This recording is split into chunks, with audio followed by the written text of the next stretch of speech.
பாமக இளைஞர் சங்க தலைவர் நியமனத்தால பாமக நிறுவனர் ராமதாஸ் மற்றும் கட்சியின் தலைவர் அன்புமணி இடையே கருத்து முரண்பாடு ஏற்பட்டது. கட்சியின் பொதுக்குழு கூட்ட மேடையிலேயே 2 பேருமே மாறி மாறி கருத்து தெரிவிச்சிருக்காங்க. இதனால கூட்டத்தில் சலசலப்பு ஏற்பட்டது. ஒரு கட்டத்தில் ராமதாஸ், இது நான் ஆரம்பிச்ச கட்சி, நான் சொல்றதை தான் கேட்கணும், விருப்பம் இல்லாதவங்க விலகி கொள்ளுங்கள் அப்படின்னு ஆவேசமா சொல்லியிருக்காரு. இது நான் உண்டாக்கின கட்சி, நான் சொல்றத கேட்கலன்னா யாரும் இந்த கட்சியில இருக்க முடியாது. விழுப்புரம் மாவட்டம் வானூர் பக்கத்தில் பட்டானூரில் பாமகவின் புத்தாண்டு சிறப்பு பொதுக்குழு கூட்டம் அந்த கட்சியினுடைய தலைவர் அன்புமணி ராமதாஸ் தலைமையில் சனிக்கிழமை நடந்துச்சு. அப்போ பேசிய பாமக நிறுவனர் ராமதாஸ் தன் பேரன் முகுந்தன் பரசுராமனை மாநில இளைஞர் சங்க தலைவராக அறிவிச்சு அன்புமணிக்கு உதவியாக இருக்கணும் அப்படின்னு சொன்னார். அப்போ குறுக்கிட்ட அன்புமணி ராமதாஸ், யாரு எனக்கா அப்படின்னு கேட்டிருக்காரு. அதுக்கு ராமதாஸ் ஆமாம் அப்படின்னு சொன்னார். இதனால் கூட்டத்தில் சலசலப்பு ஏற்பட்டது. அப்போ அன்புமணி, எனக்கெல்லாம் வேண்டாம், அவர் இப்போதான் கட்சிக்கு வந்து 4 மாதம் ஆயிருக்கு, உடனடியாக அவருக்கு இளைஞர் சங்க தலைவர் பொறுப்பு அப்படின்னா என்ன அனுபவம் அவருக்கு இருக்கு, நல்ல அனுபவசாலிக்கு அந்த பொறுப்பை கொடுங்க, முகுந்தன் பரசுராமனுக்கு வேற பதவி ஏதாவது கொடுங்க.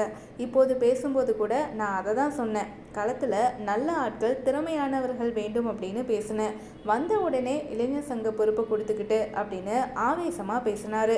அதுக்கு ராமதாஸ், யாராக இருந்தாலும் நான் சொல்கிறத தான் கேட்கணும், நான் சொல்கிறத கேட்கல அப்படின்னா யாரும் இந்த கட்சியில் இருக்க முடியாது, இது நான் உருவாக்கிய கட்சி, நான் சொல்கிறத கேட்க முடியாட்டா யாருமே இனி இந்த கட்சியில் இருக்க முடியாது அப்படின்னு சொல்லியிருக்காரு. அப்போது அரங்கத்தில் இருந்தவங்க கரவொலி எழுப்பி விசில் அடித்து ஆரவாரம் செஞ்சுருக்காங்க. அதுக்கு அன்புமணி, அது சரி அப்படின்னு சொன்னார். அதுக்கு ராமதாஸ், என்ன சரி, சரி அப்படின்னா போ அப்போ அப்படின்னு சொல்லியிருக்காரு. பின்னர் ராமதாஸ் முகுந்தன் பரசுராமனை பாமக மாநில இளைஞர் சங்க தலைவராக நியமிக்கப்படுறார் அப்படின்னு அறிவிச்சாரு. அதற்கு அன்புமணி, குடும்பத்திலிருந்து இன்னொருவரை தூக்கி போடுங்க அப்படின்னு சொல்லி கையில் இருந்த மைக்கை மேஜை மேலே எறிஞ்சாரு.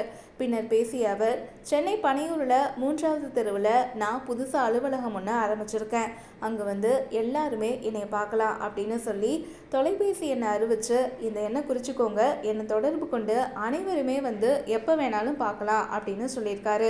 அதுக்கு ராமதாஸ், மறுபடியும் சொல்கிறேன், உங்களுடைய இளைஞர் சங்க தலைவர் முகுந்தன் பரசுராமன், இன்னொரு அலுவலகம் கூட திறந்து நடத்திக்கொள், முகுந்தன் உனக்கு உதவியாக இருக்க போகிறாரு, இதை யாருமே மாற்ற முடியாது, உனக்கு விருப்பம் இல்லைன்னா அதுக்கு நான் ஒன்றும் சொல்ல முடியாது அப்படின்னு சொல்லியிருக்காரு. அப்போ கூட்டத்தில் இருந்தவர்கள் எழுந்து சலசலப்பில் ஈடுபட்டாங்க. அதுக்கு ராமதாஸ், நான் சொல்றது தான் கேட்கணும், இது நான் ஆரம்பிச்ச கட்சி, நான் என்ன சொல்றேனோ அதை தான் எல்லாருமே கேட்கணும், அப்படி விருப்பம் இல்லாதவங்க விலகி கொள்ளுங்கள், விருப்பம் இல்லாதவர்கள் என் பேச்சை கேட்காதவங்க கட்சியிலிருந்து விலகி கொள்ளலாம் அப்படின்னு சொல்லியிருக்காரு. முன்னதாக இந்த பொதுக்குழு கூட்டத்தில் பேசிய அன்புமணி ராமதாஸ், 2026 நான் ஆட்சியில் பங்கேற்க வேண்டும் என்றால் அர்ப்பணிப்புள்ள நிர்வாகிகள் கட்சியில் இருக்கணும், கட்சி பேனரில் ராமதாஸ் படம் மட்டுமே போடுங்க, என்னுடைய படம் உட்பட யார் படமும் போட வேண்டாம், இதுக்காக கட்சியில் குழப்பம் விளைவிக்க வேண்டாம், 2025ஆம் ஆண்டு இதெல்லாம் களையப்படும் அப்படின்னு சொன்னார். பாமக நிறுவனர் ராமதாஸ் பேசும்போது, தமிழகம் புதுவையில் ஆட்சி அமைக்க போவது நம் கூட்டணி தான், இங்குள்ளவர்கள் அமைச்சர்களாக இருப்பார்கள், தமிழ்நாட்டில் இனி திமுக ஆட்சி வரக்கூடாது அப்படின்னு சபதமேற்போம் அப்படின்னு சொல்லியிருக்காரு.